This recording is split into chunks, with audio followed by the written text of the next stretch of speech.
Sobre Venezuela, a nivel de la conferencia episcopal, con el nuncio, estamos buscando maneras para calmar la situación, buscar sobre todo el bien del pueblo, porque tantas veces quien sufre en estas situaciones es el pueblo, no son las autoridades.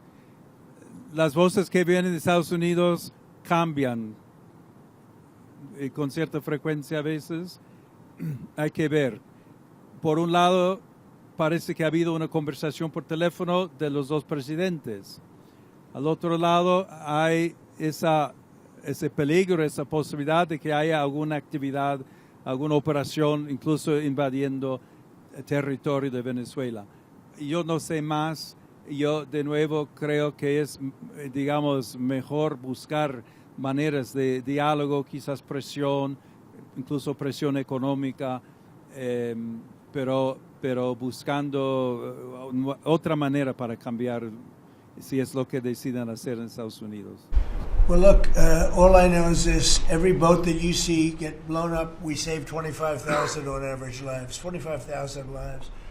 They've been sending enough of this horrible fentanyl and other things like cocaine and other things, but fentanyl right now is the leader of the pack, to kill our entire nation, because a little speck on the head of a pin can kill somebody. It's very dangerous stuff. I know so many people where their sons were drug addicts. They had one little sample and they died. They couldn't believe it. As far as the attack is concerned, I still haven't gotten a lot of information because I rely on Pete. But to me, it was an attack. It wasn't one strike, two strikes, three strikes.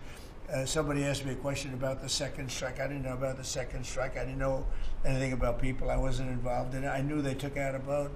But I would say this, they had a strike. I hear the gentleman that was in charge of that is extraordinary. He's an extraordinary person. I'll let Pete speak about him. But Pete was satisfied. Pete didn't know about second attack having to do with two people. I guess Pete would have to speak to it. I can say this, I want those boats taken out. And if we have to, we'll attack on land also, just like we attack on sea. And there's very little coming in by sea. I think we've knocked out over 90% of it. There's very little, and I understand that. There's very little. We're saving hundreds of thousands of lives with those pinpoint attacks. It's an amazing thing when you see a boat going along, and a lot of the press would like to say they're not. You see the boat. They're not maybe drugs. You see these boats. First of all, who has 5 engines on the back of a boat going in weird directions and loaded up with lots of white containers? They're bags of things. No, they've done an amazing job, and Pete has done an amazing job. But Pete, you could probably better answer the question. No, you're spot on, sir. I think you got to start with the baseline, which Marco laid out, everybody's laid out. You got 20 million people invading our country over 4 years. We don't know where they're coming from. That includes Tren de Aragua and cartels and violent criminals. They bring drugs, and you mentioned it, Mr. President, poisoning, an intentional poisoning of the American people, killing hundreds of thousands of Americans. So the president had the courage to designate these cartels as designated terrorist organizations. Now, a number of us here served in the military and spent 20 years fighting terrorists like Al-Qaeda and ISIS on the other side of the world. How do you treat Al-Qaeda and ISIS? Do you arrest them and treat them, pat them on the head and say, don't do that again?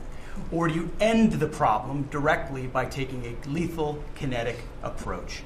And that's the way President Trump has authorized the War Department to look at these cartels. And I wish everybody could be in the room watching our professionals like Mitch Bradley, Admiral Mitch Bradley, and others at JSOC and SOCOM and other commanders. The deliberative process, the detail, the rigorous, the intel, the legal, the evidence-based way that we're able to, with sources and methods that we can't reveal here, that make sure that every one of those drug boats is tied to a designated terrorist organization. We know who's on it, what they're doing, what they're carrying. All these white bales are not Christmas gifts from Santa. This is drugs running on 4-motor fast boats or submarines that we've also struck. No one's fishing on a submarine.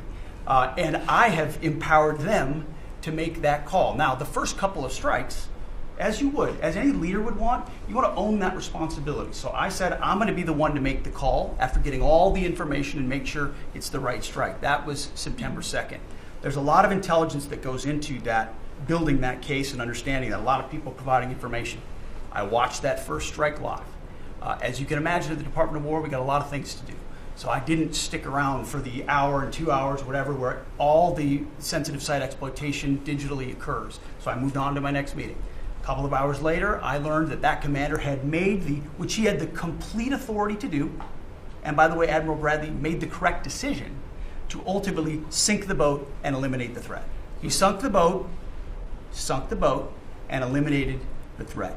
And it was the right call. We have his back, and the American people are safer because narco-terrorists know you can't bring drugs through the water and eventually on land if necessary to the American people. We will eliminate that threat, and we're proud to do it. So you didn't see any survivors, to be clear, after that first strike?